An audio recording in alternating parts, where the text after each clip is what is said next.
Will 3.0 ruin Honkai Star Rail? I'm gonna be a little bit out of my depths here a little bit because it's been a hot minute since I played Star Rail. Actually, it was like start mid part of Penacony where I kind of dipped out of the game. I'm not gonna lie, kind of glad I did the way things are going. You know, the power creep, the HP inflation, the gimmick of the patch type stuff. It's just all getting a bit tiresome for me. But I do really like Star Rail. I like the universe. I do like the combat. I love the character design. Game is a nice game, to be fair. But yeah, I don't know. I don't know if I'm in that space to go back to that game. And I feel like that's another game like that. Take a bit of a break. Getting back into it feels rough, you know? I'm probably going to do an all the flaws video for Honkai Star Rail pretty soon, as well as Zenless Zone Zero and Wuthering Waves, just to keep it consistent, because I do think it is to talk about it. I am excited for 3.0, but I'm obviously worried. I think a lot of people are worried for the power creep nature in the game. Pokey straight into the fucking butt shot. I respect it. I really like Bernice, I do. I love a character design and a character man. I'm kind of gutted I missed out on it, to be fair. Have I seen a Genshin Drip character fight? I haven't, no. I'm thinking they might be addressing a lot of concerns, but is that on Genshin's? I am painfully anxious for 3.0 because I do want it to be very good. Yeah, absolutely, same. Yeah, 3.0 won't be as good as 2.0. Well, I don't know about that. I mean, it's like for me, man. Can Star Rail ever get to the peak that was Bellabog? Because for me, that game peaked in Bellabog. Like, it was peak, in my opinion. I really enjoyed the Bellabog story. You know, the fight at the end, the OST for the fight. Oh, man, it was chef's kiss, you know what I mean? And then everything else after that just kind of just didn't live up to it, man, which kind of sucked. 2.0 was good. I really do think 2.0 was good, but how do you think of the power groups they're doing in Star Rail? It makes me really upset. I'm not gonna lie, it makes me very upset. So what's going on with your account? So pretty much, I just feel like I don't have the freedom to mix and match like I used to when I first started the game. It kind of just feels like, well, now I'm going to use the follow-up team. Now I'm going to use the dot team. Now I'm going to use the super break team. And I mean, the most fun that I've ever had was I did super break Ling Sha rather than super break. She still works, by the way. She still works. She's working hella good. Yep. It's so, like, shit like that is so fun. But the problem is that I wish that was more like the status quo rather than exception, because like little. So that, again, I agree with what Techie. I think he's about to say it being the status quo and the exception, because it feels like, you know, why do I want to pull on new characters? Because they're just kind of going to be useless and feel useless a lot quicker than other games. Because at the end of the day, well, not at the end of the day actually, because there's still gacha games out there. OG characters can clear stuff. But it just feels like it's exacerbated a little bit more in Star Rail, you know? I've got no desire to pull on banners, which at the end of the day, if you're not really going to bother, you're kind of missing out a lot anyway in a gacha game, aren't you? And as I say, I feel like it's a game of haves and have-nots. If you've got the stuff, you clear shit. Easy as well. If you haven't, man, it feels painful. You know what I mean? And yeah, just because a few characters can as an exception, it feels like other characters just get left to the wayside because of new characters who come through and just clear them. Goofy things where you can swap in and out characters. And again, I feel like this comes down to the fact that it's a turn-based game. I think it exacerbates the problem. You know, power creep's a problem in gacha games, full stop. We all know it. I don't think you're ever going to get away from it. It's part and parcel of the genre, isn't it? And I think at the end of the day, it's somewhat desirable to a point, you know? Because it's what pushes you to go for new characters, isn't it? It's just about balancing the power creep and making it so older stuff can still clear, but, you know, you can do more specific stuff with newer characters and, you know, do bigger, better stuff. And I'm okay after a while as well, after a set period of time, of some of the oldest characters maybe having to be teams mixed up a little bit for them to clear, and it maybe being a bit of a struggle. And I think in an action game, that gets reduced a little bit because skill expression comes into it, doesn't it? You know what I mean? You can get around some particular problems with a team if you're just really good, where with a game like Star Rail, less so, you know, because of it being turn-based. You know, with turn-based games, really, you win the fight before you start the fight, don't you? Or you lose the fight before you start the fight, really. You know, whereas in action games, bit different, isn't it? So I think being a turn-based game exacerbates it, and I think all turn-based gacha games tend to struggle a little bit like that. Not all, but I just think if it's harder to balance them. That's probably how I should say it. Let me correct myself. I think it's harder to balance them and to keep them in line rather than it is with an action game. I don't know. Am I wrong there? Am I talking shit? Be a healer, like that's so cool for me. Yeah, the story's been great. I haven't done 2.7 yet. I'm saving that for before 3.0 to really like rev up like the connectedness of the quest, and I have high hopes. But yeah, I'm just obviously a little bit worried, and I hope it changes soon. Yeah, I feel like in terms of like variety, right, like what kind of teams can you build? Wouldn't you say that nowadays there's technically more teams? Because at the start of the game, you basically only had crit DPS, and that's like pretty much all there is. So technically, you have more different teams to play with now. I obviously do think there's more teams available to make now than on launch. But what I'm saying is, it's kind of like, did you know that a 500-pound man can lift more than a 100-pound man? It's like, well, yeah, obviously the guy's just bigger. People right? Like the roster is like 5 times the size now, so it'd be expected. Mass moves mass. Whereas at the beginning of the game, there was a lot more freedom to mix and match teams and make them work. Whereas now it's just like highly synergistic unit with this highly synergistic team, and that's the team. How freely can you mix and match? Because like I think at the core of it, Honkai Star has always been like sustained support and DPS. It's either that or I agree with that as well, to be fair. I think that's true. I think that's maybe one of the reasons why, after a while, I started to get a little bit with Star Rail. Is it feels a bit more restricted in that sense. Again, though, I think this is where, like with action games, skill expression helps a lot, doesn't it? Or you run 2 different DPS and like a sustained support.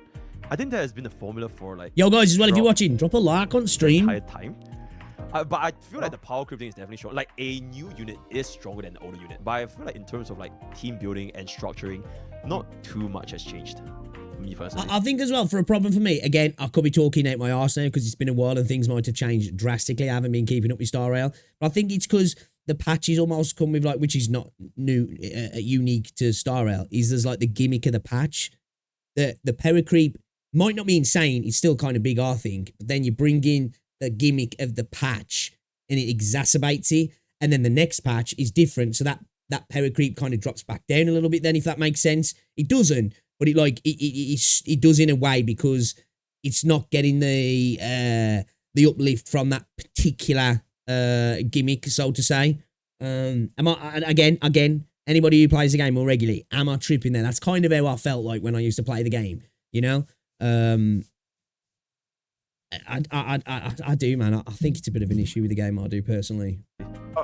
Yeah, so like I wish there were more teams that... I feel like it's just going to get worse and worse. I feel like it's a snowball rolling down a hill with this game now, and it's just going to get worse and worse, you know what I mean? Like, because I'm sure you'd agree, the majority of characters that come out aren't like, oh, dude, this character looks so cool and good. It's, dude, can you imagine this new character on this team? Mm-hmm. Where it's like they already have a pre-existing spot that they're going to slot into. Because, like, for example, like, games like Pokemon, a turn-based RPG, is Pokey looks like he's looking there going, what the fuck is this tourist saying?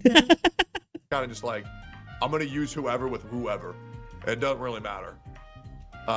You're close. You're close to it. Still not. Yeah, right. Okay. That's okay then. That's okay. I feel like Hoyo has this issue every game. Start really strong, a lot of potential, and then slowly start to kill it. The only exception is Honkai Impact 3rd, though I haven't played it from what I've heard. Yeah, I ain't played that either as well, so I can't say. I've had it installed for like fucking hell, man. Like 8 months now. And I've not yet played the game. I want to try it, but then people keep telling me, they're like, it's probably not best to, bro, man. Unless you're really going to sink some time into it, I wouldn't even bother. So, like, I like that shit. Or, like, Persona, another turn-based RPG. It's like, I'm going to use whichever one of these characters is my favorites. But I think the problem is that we're relying on too much for synergy for gimmicks rather than freedom of playstyle. Yeah, okay, yeah. Like, if you want to make, like a 3 DPS with one sustain, I definitely think it's, like, a little bit cooked. Yeah, I agree. Yeah. I'm saying because I am a person that likes freedom, you know? And I get it. Gacha games are always going to have a meta. But I hate being a slave to the meta, I do. I just want to play what's fun, you know what I mean? And sometimes the meta isn't always the most fun to play easy. But then struggling's not fun either. If it's not because, you know, I don't mind to struggle in a game if it's literally like, yo, I need to get good here. But if you're struggling because you're just choosing something that's just not the meta, it's kind of rough, isn't it? I was like, it is still a great game. It's a Yeah, I was gonna say, great game. There's no point in comparing like Persona, freaking whatever RPG, because the game's built for a one and done, isn't he? You know what I mean? So like, it's not the best comparison, really. I'll agree with that. It has my favorite endgame out of any of the endgame modes. I don't fuck with TOA on Wuthering Waves at all. To be fair, I haven't fucking played it. I'll be playing for the first time maybe today. I don't know. But MOC is fucking amazing. Pure Friction is so fun. I said this for a while before. I think ZZZ has got some really good endgame now. But I said for a while, I felt like Star Rail probably did have some of the best endgame from the games that I've played. Again, it's been a hot minute now since I played the game, so I don't know what state it's in, so I can't comment on it now. But that's how I felt before. But like, as somebody who's slowly getting back into ZZZ and dabbling here and there, I haven't really gone into the endgame. But it seems, I think there's the endgame in ZZZ seems kind of good, actually. But I kind of sometimes wonder, what is the normal player experience? Because I don't have that. Because now I'm getting to the point where it's like, oh, there's a new character, and I should make sure I get the extra constellation to make sure that this team is fluid like I want it to. I don't remember the last time I pulled just a C0 unit, which I'm not really enjoying. Oh, okay, yeah. Yeah, I feel you. Okay, wait, I suddenly thought of this like very... Yeah, I like seeing your defense. I think at the start of Honkai Star Rail, maybe like... Although, like I say, I've only dabbled because my character's really not built properly. It is fun. It is fun. I agree. Terra Fantasy Power Creep is slowing down with every character, but at the same time, devs switching Power Creep from weapons to upgrade to gear and lots of other things you get for free, less tourist friendly. Okay. Yeah, as I say, I had fun with Terra Fantasy, but that's one thing a lot of people said to me in regards to a criticism of the game, was that Power Creep at one point was ridiculous, you know? It can be good in a sense if you can get the stuff, can't it? But like, it makes you not want to pull, because if you know it's just going to be outclassed in the next banner or two, it makes you not want to pull on characters. Yeah, as I say, in regards to the Power Creep, I've heard a lot of people complain about the Power Creep in Terra Fantasy, but as somebody who came late and dabbled and didn't spend any money, I had a lot of fun on the game. Hey, Stutzer, what's going on, dude? Welcome to the stream. For Akron, there was like a shit ton of different ways you could get a right answer. You could like 1 + 3, 2 + 2, 3 + 1 to get 4. Like, Yeah. As long as you cleared, and I think like there was a lot of ways, because like the barrier to entry was so low. But I think nowadays, the barrier to entry to the right answer is probably higher, because the team building is technically more restrictive. But Yeah. there has always been that one optimal team. Like, you would optimally run like... Yeah, there's always been a strong meta in Star Rail. I think, it comes down to being a turn-based game. You're always going to rely on meta. You know? Now I know meta's important in pretty much every gacha game. You know what I mean? It's just more important in a game where it's just, you know, turn-based. There's no way getting around it, really, is there? Yeah, comparison. With standard weapon, the latest one is 400%, and between last weapon added like 3%. Okay. That's definitely a reduction then. Your 2 support 1 sustain with crit DPS. You would optimally run like your follow-up team with Robin, and you would optimally run like Akron. So I think the optimal thing has always been the case. But yeah, I agree that the content is harder, especially HP inflation is definitely a thing for like... Yeah, I said this as well. HP inflation, I think, has been a bit of an issue for a while now, hasn't it? I want to give And again, I don't feel like it's going to get any better, man. you a content idea that I think would really do well for your channel and your YouTube. Yeah. I really do think, because you are the Honkai Star Rail guy. You are him. Whether you acknowledge it or not, you are him. True. You should start a free-to-play account and just monitor the free-to-play experience. And Pokey's like, I don't know about that, you know, bro. I might have all my illusions shattered. just see how it is. How does it feel to be free-to-play in 2025 in Honkai Star Rail? Oh, that just sounds really... Yeah, that means even less time for war, even less time to play these other games and all the kind of that. So I feel like if I would do that, I would legit be pigeonholing myself to that one game. Yeah, man, do you know what, though? I don't know how some people do that as well. You know, when they're like, they'll be playing a game as the main game. They're playing other gacha games as well. And I'm like, right, I'm going to start a free-to-play account for content. I'm just like, dude, did you have the time? You know? Because obviously with the free-to-play content, to try and maximize your gains, you're going to be grinding. And you're going to be grinding on your other accounts anyway because they're your mains. And it's just like, yeah, man, it just seems like far too much that does. Unless,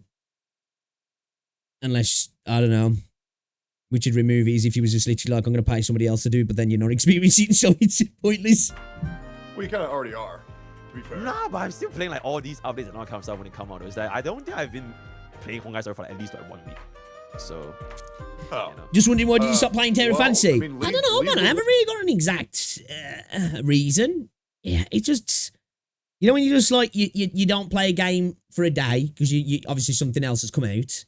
And then, you know, you go back the next day and then you don't play it the next day. And then maybe the next day you're doing something else as well. And then it just gets to a point where 3 or 4, 5 days have gone by. And then next thing you know, you haven't played the game for like a month. It was just like that, really. It wasn't like, oh, I don't want to play Terra Fantasy because I don't find it fun. It was just, I was just playing other stuff and I got swept up in playing other stuff, really. Kind of the same reason why I haven't gone back to Nikkei and I haven't restarted Reverse 1999 yet, or I'm not caught up on Zenless. I just, you know, I'm a magpie, man. I'm like, ooh, shiny thing, you know what I mean? I'm like that with my games, full stop. I have got a backlog a mile long in my video games on Steam, probably 200 plus games, because I start somewhere and I get easily distracted, you know? And then next thing you know, I haven't played the game for a month and I'm like, oh, shit, I really should start that again. War to me, brother. I'll handle it. Okay. Yeah, but I like, got it. yo, actually now that we talk about Pigeonhole, I kind of wanted to talk about this, but we didn't really have a chance to talk about Gacha Cast. That's why sometimes I wish I was a 14-year-old lad, I man. feel like a creator All the like, time in the hyper world. investing, like, wants that one game. I think it might not be that bad because I think content creators and like streamers, most of them don't even have a lifespan of that long. Like I'm just thinking about like streamers or like content creators for like, I don't even recognize most of them from 10 years ago being a thing now. Because like so many of them just kind of, I feel like the average streamer or content creator just kind of stop or like fall off after like around 5 to 10 years. So like within that 5 to 10 years, if you just, It's the average lifespan of a content creator is 2 to 4 years on average for those who have made it.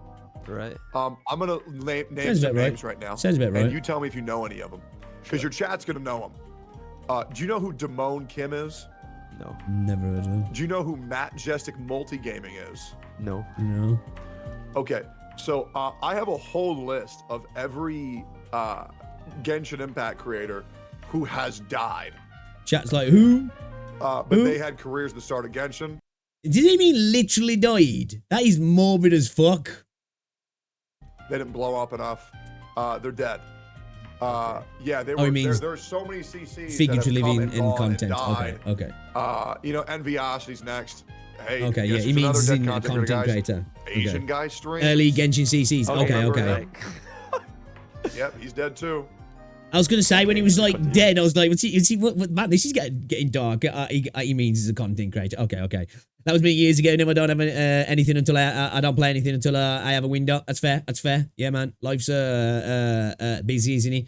I'll get that. I'll totally get that. Meanwhile, just for fun, I got 2 Woower accounts and somehow my second account should be illegal with the kind of pulls it gets. Sure, keep a Camilla and Carlotta within 20 pulls. Yeah, dude, that's why I don't want to start a second account as well, because that'll happen. I know that'll happen. All my luck will go onto that account. Like, it's bad enough now, all my Woower luck goes to every other fucking gacha game, where I get more luck on them and they're not my main game. So, like, yeah, I don't want to risk that. I've barely got any luck left, and it's really only bad luck, so, you know? Yeah, I'll be real. Enviosity's on fucking life support. I mean, he's at 10% of the analytics he used to get. 10%. All right, Twitter, show me what. It depends on the game. I think people last longer outside the gacha space. I think it's hard to say, isn't it? Because I think inside the gacha space, well, at least for me anyway, the typical content creators really came around in what, like 2019, 2020? I know some people came around earlier because they were playing other games. But I think a lot of people kind of blew up with Genshin, didn't they? And you know, the advent of the coming of Huyo, shall we say. I don't know, I think it just depends, doesn't it? You know, sometimes, you know, the algorithm fucks you. You know, you change your content. It depends on your audience. They grow up, they grow out of the things you like. It's a multitude of reasons, isn't it, really? You should start a PS5 account. I don't even have a PS5. Yeah, the meaning of death. Yeah, man. I was like, dude's got a list of dead content. He's like, damn, bro. The encore curse, right?